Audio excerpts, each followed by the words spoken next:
الحمد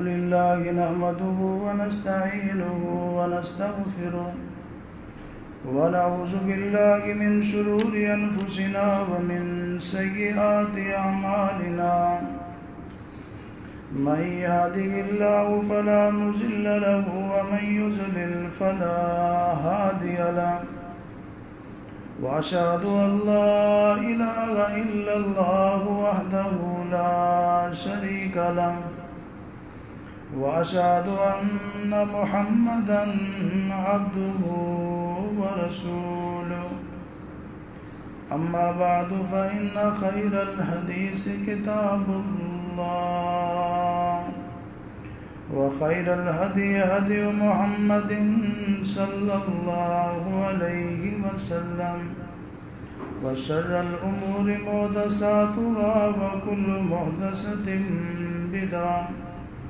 كل بدعة ضلالة وكل ضلالة في النار. اللهم صل على محمد وعلى آل محمد كما صليت على إبراهيم وعلى آل إبراهيم إنك حميد مجيد.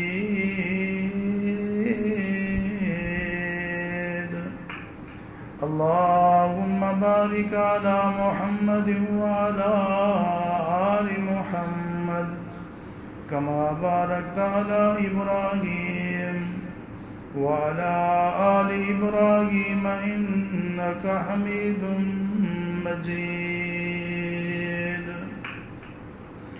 أعوذ بالله السميع العليم من الشيطان الرجيم.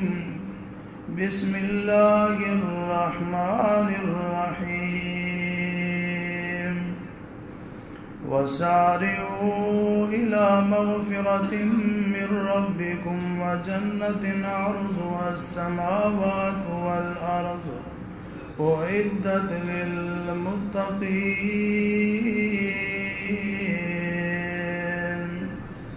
الذين ينفقون في السراء والضراء والكاظمين الغيظ والعافين عن الناس والله يحب المحسنين. وقال الله تبارك وتعالى في مقام آخر: شهر رمضان الذي أنزل فيه القرآن هدى للناس وبينات من الهدى والفرقان. قال النبي صلى الله عليه وسلم: الصوم لي وأنا أجزي به، أو كما قال عليه الصلاة والسلام. ہر قسم کی حمد و ثنا اللہ وحدہ لا شریک کی ذات گرامی کے لیے خاص ہے. ان گنت لا تعداد و بے شمار درود و سلام ہو امام الانبیاء سید الانبیاء خاتم الانبیاء جناب محمد رسول اللہ صلی اللہ علیہ وآلہ وصحبہ وسلم کی ذات گرامی پر. اللہ تعالیٰ کی رحمت نازل ہوں تمام مخلصین، دین کے خدمت گزار، اللہ اور اس کے رسول کے تابعدار مومنین، مسلمین، موحدین پر. واجب الاحترام معزز سامعین کرام، آج کے خطبہ جمعہ میں جس عنوان پر میں آپ کے سامنے گفتگو کروں گا وہ یہ ہے کہ ہمیں رمضان المبارک کا استقبال کیسے کرنا چاہیے، ہم ماہ رمضان کا استقبال کیسے کریں. دعا ہے کہ اللہ رب العزت مجھے حق اور سچ بیان کرنے کی توفیق عطا فرمائے، سننے اور سنانے کے بعد اللہ تعالی ہم سب کو عمل کرنے کی بھی توفیق بخشے. رمضان المبارک کی آمد ہے. وبائی مرض کی وجہ سے خوف زدہ ماحول کے باوجود ہر مسلمان خوش نظر آ رہا ہے کہ اللہ تعالیٰ اس ماہ مبارک کو ہمیں نصیب کر رہا ہے۔ غمزدہ صورتحال کے پیش نظر رمضان المبارک کی آمد بے شک اہل اسلام کے لیے بڑی امید ہے، اور چونکہ اس مہینے میں بہت زیادہ عبادات کا اہتمام کیا جاتا ہے، اس لیے پوری دنیا کے مسلمان اللہ رب العالمین کے سامنے عبادات کرنے کے ساتھ ساتھ سجدہ ریز ہو کر روئیں گے، گڑگڑائیں گے، اپنے رب کو منائیں گے اور التجائیں کریں گے۔ مولا کریم ہم سب پہ رحمت فرمائے گا، اپنا کرم فرمائے گا۔ یہ آزمائش جو ہم پر آئی ہے، اللہ اپنی رحمت کے ساتھ اس آزمائش کو دور فرما دے گا، اور انشاءاللہ العزیز پھر امن اور سلامتی کا ماحول پیدا ہو جائے گا۔ موجودہ حالات میں ہمیں رمضان المبارک کی تیاری کیسے کرنی چاہیے، رمضان المبارک کا استقبال ہمیں کیسے کرنا چاہیے؟ سب سے پہلی بات یہ ہے کہ ہم سب کو اپنی نیتیں خالص کر لینی چاہیے۔ جب تک بندے کی نیت خالص نہ ہو، اس کی کوئی نیکی اللہ کے ہاں قبول و منظور نہیں ہوتی۔ چنانچہ قرآن کریم میں رب العالمین فرماتے ہیں وَمَا أُمِرُوا إِلَّا لِيَعْبُدُوا اللَّهَ مُخْلِصِينَ لَهُ الدِّينَ، کہ رب العالمین نے فرمایا اللہ کی عبادت کرنی ہے تو خالص خلوص نیت کے ساتھ، فَادْعُوا اللَّهَ مُخْلِصِينَ لَهُ الدِّينَ، اللہ رب العالمین کو پکارنا ہے تو وہ بھی خلوص کے ساتھ، اخلاص کے ساتھ۔ جس نیکی میں، جس عبادت میں خلوص نہ ہو، اخلاص نہ ہو، دل کی صفائی نہ ہو، نیت کے اندر ریاکاری ہو، دکھلاوا ہو، یا پھر چٹی ادا کرنا ہو، اس عمل میں رب العالمین برکت بھی نہیں دیتا، وہ عمل اللہ کے ہاں قبول بھی نہیں ہوتا۔ تو رمضان المبارک آنے سے پہلے کیا کرنا ہے؟ اپنی نیت کو خالص کرنا ہے کہ اس مہینے کی ہم قدر کریں گے خلوص دل کے ساتھ، صاف ستھری نیت کے ساتھ ہم اس کا استقبال کریں گے اور اس کی قدر کریں گے، اس میں زیادہ سے زیادہ عبادات کا اہتمام کریں گے۔ دوسری چیز، رمضان المبارک کا مہینہ آ رہا ہے، ہر بندے کو چاہیے کہ رمضان المبارک کے حوالے سے وہ اسٹڈی کرے، وہ پڑھے، ادراک حاصل کرے، تاکہ اس کو پتہ چلے کہ اس آنے والے مہمان کی کتنی قدر ہے، کتنی قیمت ہے، کیا مقام ہے، کیا مرتبہ ہے۔ جب پتہ ہوگا اس کا مقام، مرتبہ، قدر، منزلت کتنی ہے، پھر اسی حساب سے اس کی قدر بھی زیادہ کی جائے گی۔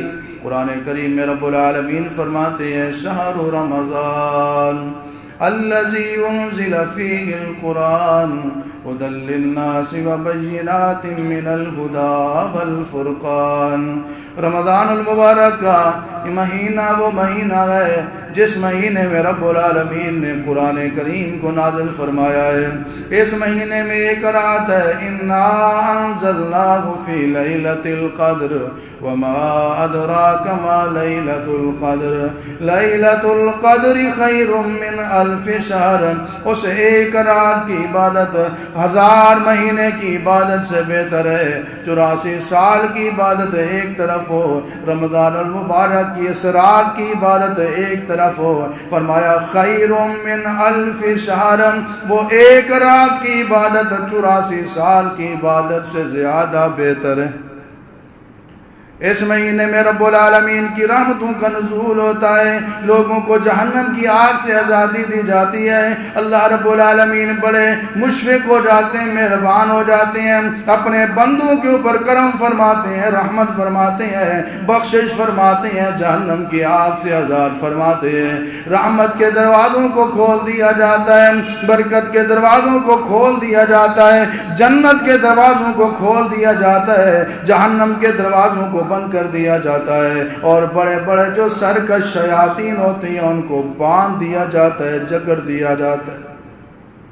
اس مہینے کا ایک ایک لمحہ بڑا قیمتی، ایک ایک ساعت بڑی قیمتی، صبح و شام لیل و نہار کے اوقات بڑے قیمتی ہیں۔ تو میرے بھائیوں، رمضان المبارک کے بارے میں ادراک حاصل کیجئے، پتہ ہونا چاہیے یہ مہینہ کتنی عظمت والا ہے۔ جب پتہ ہوگا اتنی عظمت والا ہے تو اس کی قدر کرنا، احترام کرنا آسان بھی ہو جائے گا، اور پھر جب پتہ ہوتا ہے مہمان اتنی شان والا ہے تو اسی کی عظمت کے مقابل، اسی کی عظمت کے مطابق ہی انسان اس کے لیے پروٹوکول کا انتظام کرتا ہے اور اس کے استقبال کا انتظام کرتا ہے۔ اللہ تعالی ہم سب کو اس مہینے کا ادراک اور اس کی سمجھ، اس کے مقام کو سمجھنے کی توفیق عطا فرمائے۔ تیسری چیز، ہر بندے کو چاہیے رمضان المبارک میں پیش آنے والے جو مسائل ہیں ان کے بارے میں اسٹڈی کرے، پڑھے، سیکھے، معلومات حاصل کرے۔ رمضان المبارک میں جو عبادات ہیں اس میں روزہ ہے، اس میں نماز ہے، تراویح ہے، صدقۃ الفطر ہے، اور اسی طرح اعتکاف ہے، نفلی عبادات ہیں، اور لوگوں کا روزہ افطار کرانا ہے، اور بھی جن عبادات کا تعلق رمضان المبارک کے مہینے کے ساتھ ہے۔ ہر بندے کو چاہیے کہ رمضان المبارک کے آنے سے پہلے ان چیزوں کے بارے میں مسائل، فضائل، احکامات کو سیکھے، تاکہ رمضان کا مہینہ جیسے ہی شروع ہو یہ مکمل طور پر، ذہنی طور پر ان تمام عبادات کے بارے میں جانتا ہو اور ان کو سر انجام دینے کے لیے ریڈی اور تیار ہو۔ امام الانبیاء جناب محمد رسول اللہ صلی اللہ علیہ وسلم نے ہمیں جو دین دیا ہے، جو شریعت دی ہے، آپ علیہ السلام والسلام فرماتے ہیں، لوگوں میں تمہیں جو شریعت دے کے جا رہا ہوں وہ ایسی شریعت ہے جس طرح دن روشن ہوتا ہے، روشن دن کی طرح شریعت ہمارے پاس موجود ہے، جس میں ہر عبادت کا طریقہ موجود ہے، ہر مسئلے کا حل موجود ہے، ہر پریشانی کا علاج موجود ہے۔ یہ اور بات ہے کہ لوگ قرآن کریم کے قریب نہیں آتے، قرآن کی تشریح حدیث مصطفیٰ کے قریب نہیں آتے۔ قرآن کریم میں رب العالمین فرماتے ہیں وَنُنَزِّلُ مِنَ الْقُرْآنِ مَا هُوَ شِفَاءٌ وَرَحْمَةٌ لِّلْمُؤْمِنِينَ۔ قرآن کریم کو رب العالمین نے شفا بنا دیا ہے اور ایمان والوں کے لیے اس کو رحمت بنا دیا ہے۔ قرآن و سنت کی روشنی میں، قرآن و سنت کے مطابق رمضان المبارک میں کی جانے والی جو عبادات ہیں ان کی احکام، ان کے فضائل، ان کے مسائل کو سیکھ کر رمضان المبارک کے استقبال کیجئے۔ چوتھا کام جو کرنا ہے وہ یہ ہے کہ رمضان المبارک آنے سے پہلے اپنے آپ کو ذہنی طور پر پختہ ارادے کے ساتھ تیار کر لیں کہ ہم نے ہر صورت میں بغیر شرعی عذر کے اس روزے کو نہیں چھوڑنا، کیونکہ روزہ اللہ رب العالمین کی بڑی محبوب اور پسندیدہ ترین عبادت ہے۔ امام الانبیاء جناب محمد رسول اللہ صلی اللہ علیہ وسلم فرماتے ہیں بندے کا ہر عمل اس کے اخلاص کی وجہ سے کئی گنا بڑھا دیا جاتا ہے، الی 700 ضعف، یہاں تک کہ بندہ اتنے اخلاص کے ساتھ عمل کرتا ہے، نیکی ایک کرتا ہے، ثواب 700 نیکیوں کا اللہ تعالیٰ اس کو عطا فرماتے ہیں، لیکن الا الصوم، روزے کا ثواب اس سے بھی زیادہ ہے۔ رب العالمین نے ہر نیکی کا اجر لکھا ہے، اجر مقرر کیا ہے، ہر نیکی کا ثواب مقرر کیا ہے۔ بندہ نماز پڑھتا ہے، دوسرے اعمال کرتا ہے، اس کا ثواب فرشتے لکھ دیتے ہیں۔ رب العالمین نے روزے کا ثواب مقرر نہیں کیا۔ جب بندہ روزہ رکھتا ہے رب العالمین فرشتوں کو کہتے ہیں اس کا ثواب نہیں لکھنا، اتنا لکھ دو یہ روزے دار ہے، الصوم لی وانا اجزی بہ، اس نے روزہ صرف میرے لیے رکھا ہے، اس کی جزا میں خود عطا کروں گا۔ روزہ اتنی پیاری عبادت ہے، اللہ کا محبوب ترین عمل ہے، اللہ کا پسندیدہ ترین عمل ہے۔ امام الانبیاء جناب محمد رسول اللہ صلی اللہ علیہ وسلم نے فرمایا یہ تو فرضی روزہ ہے، جو نفلی روزہ بھی اللہ کی رضا کی خاطر رکھتا ہے اللہ تعالیٰ اس کو جہنم کی آگ سے 70 سال کی مسافت کے برابر دور فرما دیتے ہیں۔ نفلی روزہ، نبی علیہ السلام کے پاس ایک آدمی آیا، یا رسول اللہ مجھے کوئی ایسا عمل بتلائیے جو مجھے جنت کے قریب کر دے، مجھے جہنم سے دور کر دے۔ آپ علیہ السلام نے فرمایا علیک بالصیام، نفلی روزوں کا اہتمام کیا کر۔ کہنے لگا یا رسول اللہ اس کے علاوہ کوئی اور عمل مجھے بتلائیے۔ آپ نے فرمایا فإنہ لا عدل لہ، روزے رکھا کر، روزے رکھا کر، روزے رکھا کر، کیونکہ اس کے مقابلے کا شریعت میں کوئی اور عمل موجود ہی نہیں ہے۔ چوتھا کام کیا کرنا ہے؟ رمضان کے آنے سے پہلے پہلے روزہ رکھنے کے لیے پختہ ارادہ کر لیں۔ پتہ نہیں اگلے سال رمضان کا مہینہ نصیب ہو یا نہ ہو۔ میرے بھائیوں، قبرستان میں ایسے لوگ موجود ہیں قبروں میں پڑے ہوئے جو یہ کہتے تھے اگلے سال روزہ رکھیں گے، رکھ لیں گے، ابھی بڑا موقع ہے، بڑا ٹائم ہے، بڑا وقت بڑا ہے، چلو ابھی تو کچھ مصروفیت ہے، حالات درست ہو جائیں، اگلے سال سے ہم روزہ شروع کریں گے۔ لیکن آج ان کے پاس وقت اور موقع نہیں رہا، اس لیے ابھی سے ہی عزم مصمم کریں، پختہ ارادہ کریں کہ وہ عبادت جو اللہ رب العالمین کو بڑی محبوب ہے، روزہ رکھنے والی عبادت، جیسے رمضان کا مہینہ آئے گا تو ہم روزہ رکھنے کے لیے 100% تیار ہوں گے، بغیر کسی شرعی عذر کے ہم روزے کو نہیں چھوڑیں گے۔ پانچواں کام یہ کرنا ہے کہ یہ جو فرصت ہے، یہ جو فراغت ہے کہ موجودہ حالات کی وجہ سے، لاک ڈاؤن کی وجہ سے لوگوں کے پاس فرصت ہے، کام کاج کا زیادہ بوجھ نہیں ہے، اس فرصت سے فائدہ اٹھائیں، اپنے آپ کو عبادت کے لیے تیار کریں۔ امام الانبیاء جناب محمد رسول اللہ صلی اللہ علیہ وسلم فرماتے ہیں نعمتان مغبون فیہما کثیر من الناس، آپ فرماتے ہیں لوگوں دو نعمتیں ایسی ہیں جن کے معاملے میں بہت سارے لوگ دھوکے میں رہتے ہیں، الصحت والفراغ، ایک صحت والی نعمت ہے، دوسری فرصت والی نعمت ہے۔ جب صحت ہو تو قدر نہیں کرتے، بیمار ہونے پر ان کو پتہ چلتا ہے کہ صحت ہمارے پاس کتنی قیمتی چیز تھی۔ جب یہ مصروف ہوتے ہیں اس وقت ان کو پتہ نہیں ہوتا، جب فراغت ملتی ہے پھر اس کی قدر نہیں کرتے، جب یہ مصروف ہو جاتے ہیں پھر ان کو پتہ چلتا ہے کہ وہ جو فرصت کے ایام تھے بڑے قیمتی تھے۔ بندہ صحت کو اور فرصت کو ایسے ہی ضائع کر دیتا ہے، اس کی قدر نہیں کرتا، بعد میں افسوس کرتا ہے۔ چھٹا کام یہ کرنا ہے کہ رمضان المبارک آنے سے پہلے پہلے اپنے گھروں کی صفائی کی جائے اور جائے نماز ایک بنائی جائے۔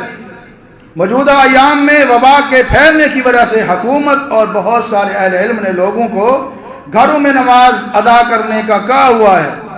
ایسی صورتحال میں جو لوگ گھروں میں ہی نماز پڑھنا چاہتے ہوں انہیں چاہیے رمضان المبارک شروع ہونے سے پہلے اپنے گھروں کی اچھی طرح صفائی کر لیں، باجماعت نماز کے لیے ایک کمرہ یا گھر میں ایک جگہ مخصوص کر لیں اور اس کو خاص کر لیں تاکہ وہ جگہ مکمل پاک اور صاف ہو اور چھوٹے بچوں کو وہاں نہ جانے دیں، اور ذہنی طور پر شعور کے طور پر عبادت اور عیادت کے لیے اپنے آپ کو تیار کر لیں۔ جیسے ہی رمضان المبارک کا مہینہ شروع ہو تو آپ کو ایک تو خوشی ہو، اور اس کے بعد عبادت کہاں کرنی ہے، نماز کہاں پڑھنی ہے، جماعت کہاں کرانی ہے، تلاوت کہاں بیٹھ کے کرنی ہے، یہ ٹینشن نہیں ہونی چاہیے۔ یہ سارے کا سارا انتظام پہلے کرنا چاہیے۔ اگر کوئی بندہ مجبوری کی وجہ سے گھر میں بھی نماز پڑھے گا، شرعی عذر کی وجہ سے، خود ساختہ مجبوریاں نہیں، جس طرح یہ کرونا وائرس کی وبا کی وجہ سے بڑے بڑے جید علماء کرام نے گھروں میں نماز پڑھنے کی اجازت دی ہے، اس طرح کی مجبوری میں اگر کوئی بندہ گھر میں بھی جماعت کرے گا تو امام الانبیاء جناب محمد رسول اللہ صلی اللہ علیہ وسلم فرماتے ہیں صلاۃ الرجل فی الجماعت تزید ولا صلاته وعده 27 درجۃ۔ آپ علیہ السلام فرماتے ہیں آدمی جو با جماعت نماز ادا کرتا ہے اکیلے نماز پڑھنے کے مقابلے میں رب العالمین اس کو 27 درجے زیادہ ثواب عطا فرماتا ہے۔ ایک اور کام اس حوالے سے، کہ با جماعت نماز ادا کرنے کا عزم مصمم کر لیں۔ نماز با جماعت کا اہتمام کرنا تو عام دنوں میں بھی ضروری ہے، جماعت میں حاضر نہ ہونے والے لوگوں کے لیے بڑی سخت وعید بیان کی گئی ہے، تو اس لیے آپ دعا کریں حالات بہتر ہو جائیں اور یہ جو عذر ہے یہ ختم ہو جائے، اور اسی طرح پہلے کی طرح امن کے ساتھ سکون کے ساتھ لوگ آئیں، ان کا عذر ختم ہو جائے اور مسجد میں آ کر نماز با جماعت ادا کریں۔ اگر مسجد میں نہیں آ سکتے مجبوری کی وجہ سے، عذر کی وجہ سے، تو پھر ایک عادت بنائیں، نماز با جماعت 40 دن اس انداز میں پڑھیں کہ تکبیر اولیٰ بھی فوت نہ ہو۔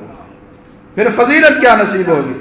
امام الانبیاء جناب محمد رسول اللہ صلی اللہ علیہ وسلم فرماتے ہیں من صلی للہ 40 یوما فی جماعت، جو بندہ اللہ کی رضا کے لیے 40 دن تک تکبیر اولیٰ کے ساتھ با جماعت نماز ادا کرتا ہے، کتب لہ براءتان، رب العالمین اس کے لیے 2 براتیں لکھ دیتا ہے، براءت من النار و براءت من النفاق۔ ایسا بندہ منافق بھی نہیں ہو سکتا، ایسا بندہ جہنمی بھی نہیں ہو سکتا۔ جہنم کی آگ سے برات لکھی جاتی ہے، منافقت نفاق سے برات لکھی جاتی ہے۔ تو ابھی کچھ دن باقی ہیں، یہ شعبان کا آخری عشرہ، آخری 10 دن یا جتنے 6-7 دن باقی ہیں، آج سے ہی نماز با جماعت کا تکبیر اولیٰ کے ساتھ اہتمام کریں، اور پھر رمضان المبارک کا مہینہ ایک موسم مل جاتا ہے بندے کو، جو نیکیوں کا موسم بہار ہے، ماحول مل جاتا ہے، اس ماحول میں بھی پھر پورا مہینہ تکبیر اولیٰ کے ساتھ نماز با جماعت کا اہتمام کریں۔ 2-4 دن باقی رہ جائیں تو 40 دن تکبیر اولیٰ کے ساتھ نماز با جماعت کا اہتمام کرنا آپ کا کام ہے، نفاق سے اور جہنم کی آگ سے بچانا رب العالمین کا کام ہے۔ اللہ تعالیٰ ہم سب کو توفیق عطا فرمائے۔ ویسے تو ہمیں عام دنوں میں بھی اللہ رب العالمین سے کثرت کے ساتھ دعائیں مانگنی چاہیے، لیکن رمضان کا مہینہ عبادات کا خاص مہینہ ہے، لہذا اس میں دعا کا بھی خصوصی اہتمام کرنا ہے۔ ابھی سے ذہن بنا لیں، رمضان المبارک کا مہینہ آئے گا، ہم کثرت کے ساتھ دعا کریں گے۔ جہاں قرآن کریم میں اللہ رب العالمین نے روزوں کے مسائل بتائے ہیں، روزوں کے احکامات کا ذکر کیا ہے، وہاں درمیان میں ایک آیت اللہ رب العالمین نے نازل فرمائی ہے۔ وہ آیت کیا ہے؟ فرمایا وَإِذَا سَأَلَكَ عِبَادِي عَنِّي فَإِنِّي قَرِيبٌ أُجِيبُ دَعْوَةَ الدَّاعِ إِذَا دَعَانِ فَلْيَسْتَجِيبُوا لِي وَلْيُؤْمِنُوا بِي لَعَلَّهُمْ يَرْشُدُونَ۔ اے میرے محبوب، اگر لوگ میرے بارے میں آپ سے پوچھتے ہیں تو آپ ان کو بتا دیں کہ میں قریب ہوں، دعا کرنے والا جب بھی دعا کرتا ہے میں اس کی دعا کو سنتا بھی ہوں، اس کی دعا کو قبول بھی کرتا ہوں۔ میرے بندوں کو چاہیے فَلْيَسْتَجِيبُوا لِي وَلْيُؤْمِنُوا بِي، وہ بھی میری باتیں مانا کریں، وہ بھی میرا کہا مانا کریں، وہ مجھ پر ایمان لائیں، لَعَلَّهُمْ يَرْشُدُونَ، تاکہ میں ان کو ہدایت یافتہ بنا دوں۔ رمضان المبارک میں کثرت کے ساتھ دعا کا اہتمام کرنا ہے، انشاءاللہ اخلاق اور کردار کی اصلاح کرنی۔ اخلاق اور ایک آدمی محنت کرتا ہے ایک ٹارگٹ حاصل کرنے کے لیے، لیکن اس کے درمیان جو رکاوٹیں ہوتی ہیں اس کو اگر دور نہ کرے وہ بندہ اپنا ٹارگٹ حاصل کرنے میں ناکام رہتا ہے۔ اسی طرح جہنم سے بچنا، جنت کو حاصل کرنا ہر مومن کا ٹارگٹ ہے، کیونکہ یہ سب سے بڑی اللہ اکبر کامیابی ہے۔ قرآن کریم میں رب العالمین فرماتے ہیں فَمَنْ زُحْزِحَ عَنِ النَّارِ وَأُدْخِلَ الْجَنَّةَ فَقَدْ فَازَ وَمَا الْحَيَاةُ الدُّنْيَا إِلَّا مَتَاعُ الْغُرُورِ۔ جس کو جنت کا داخلہ دے دیا گیا، جس کو جہنم کی آگ سے بچا دیا گیا، یقیناً اس نے بہت بڑی کامیابی حاصل کر لی۔ دنیا کی زندگی تو دھوکے کا سامان ہے، یہ تو دنیا کی زندگی کھیل ہے، تماشا ہے، لعب و لعب و زینت، دنیا کی زیب و زینت ہے۔ لوگوں توجہ فرماؤ، جس بندے کو جہنم کی آگ سے آزادی مل گئی، جنت کا داخلہ مل گیا، اصل میں وہ کامیاب ہے۔ اس ٹارگٹ کو پانے کے لیے صرف نمازیں ضروری نہیں ہیں، صرف روزہ ضروری نہیں ہے، صرف حج عمرہ زکات ضروری نہیں ہے، گناہوں سے بچنا بھی ضروری ہے، نافرمانی سے بچنا بھی ضروری ہے، شیطان کی خوشی والے کاموں سے بچنا بھی ضروری ہے، حرام کاموں سے بچنا بھی ضروری ہے، حرام مال سے بچنا بھی ضروری ہے، حقوق العباد میں کوتاہی سے بچنا بھی ضروری ہے، حقوق اللہ میں سستی سے بچنا بھی ضروری ہے۔ اگر آپ ان چیزوں کا اہتمام نہیں کریں گے، گناہوں سے نہیں بچیں گے، تو ٹارگٹ حاصل نہیں کر سکتے۔ ہمارے اندر میرے بھائیوں، بزرگوں، دوستوں، جو کمی ہے، کوتاہی ہے، وہ یہ ہے کہ ہم نیکیاں بھی کرتے چلے جا رہے ہیں، گناہوں کو بھی نہیں چھوڑتے۔ دو رنگی چھوڑ دے، یک رنگ ہو جا، سراسر موم ہو یا سنگ ہو جا۔ ہماری صورتحال یہ ہے، راضی رحمان کو بھی کریں گے، ناراض شیطان کو بھی نہیں کرنا۔ یہ پالیسی انتہائی خطرناک ہے، ایسا بندہ کبھی کامیاب نہیں ہوتا۔ ذہن بنا لیں، رمضان کا مہینہ آ گیا، اپنے کردار کو بھی بہتر کریں گے۔ ہمارے اخلاق میں، کردار میں، سیرت میں کوئی کمی ہے، کوتاہی ہے، جھوٹ بولنے کی، چغلی کھانے کی، غلط بات دیکھنے کی، غلط چیز سننے کی، غلط بات بولنے کی، اگر کبائر کی ہمارے اندر عادت موجود ہے تو ہم اس مہینے میں سچے دل سے توبہ کر کے ساری عادتوں کو ختم کر کے عبادت گزار بن جائیں گے، اور اللہ رب العالمین عبادت گزار لوگوں کو بڑا پسند فرماتا ہے۔ ایک اور کم، کیونکہ ایک حدیث بھی آپ نے سنی ہے، امام الانبیاء جناب محمد رسول اللہ صلی اللہ علیہ وسلم نے فرمایا، من لم یدع قول الزور والعمل به فلیس للہ حاجۃ فی ان یدع طعامہ وشرابہ۔ جو بندہ روزہ رکھنے کے باوجود بیہودہ باتوں کو، گندے کاموں کو، جھوٹی بات کو، جھوٹی گواہی کو نہیں چھوڑتا، اللہ رب العالمین کو اس کے بھوکے اور پیاسے رہنے کی کوئی ضرورت نہیں ہے۔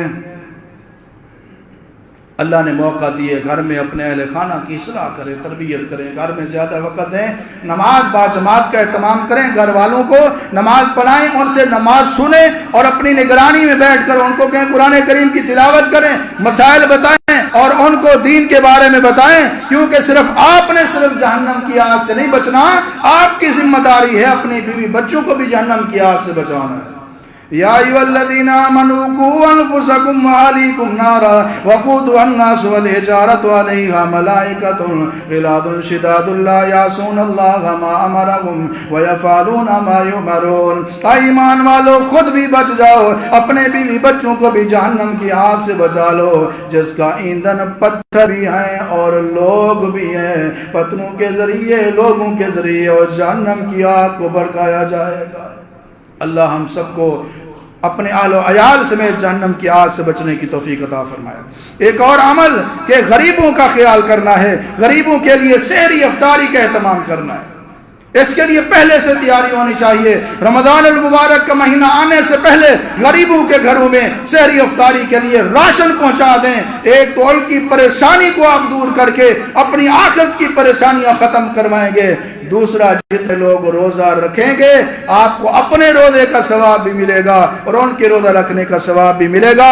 حدیث پاک میں آتا ہے، رسول اللہ صلی اللہ علیہ وسلم فرماتے ہیں، بھوکے مسلمان کو کھانا کھلانا مغفرت کو واجب کر دینے والے اعمال میں سے ہے۔ آپ علیہ السلام نے فرمایا، جب تم سالن پکاؤ اس میں شوربہ زیادہ بنا لو، اگر اس میں شوربہ زیادہ بنا لو، اور اس میں جب تم شوربہ زیادہ بناؤ گے کھانا زیادہ بن جائے گا، پھر اپنے پڑوسی کو اس سالن میں شامل کر لو۔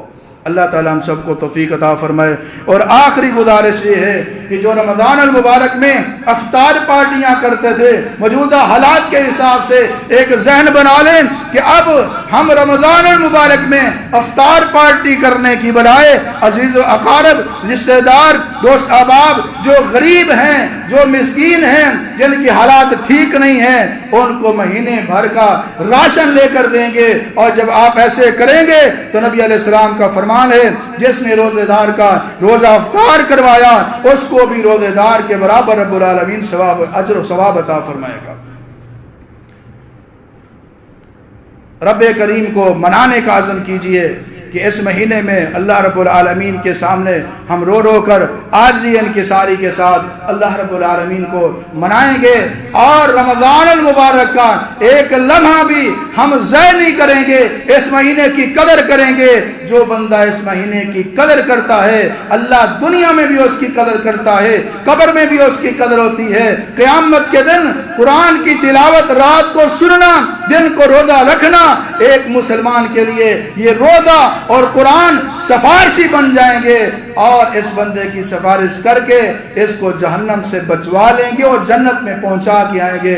اللہ سے دعا ہے اللہ رب العالمین ہم سب کو صحیح انداز میں رمضان المبارک کا استقبال کرنے کی توفیق عطا فرمائے۔ وآخر دعوانا الحمدللہ رب العالمین۔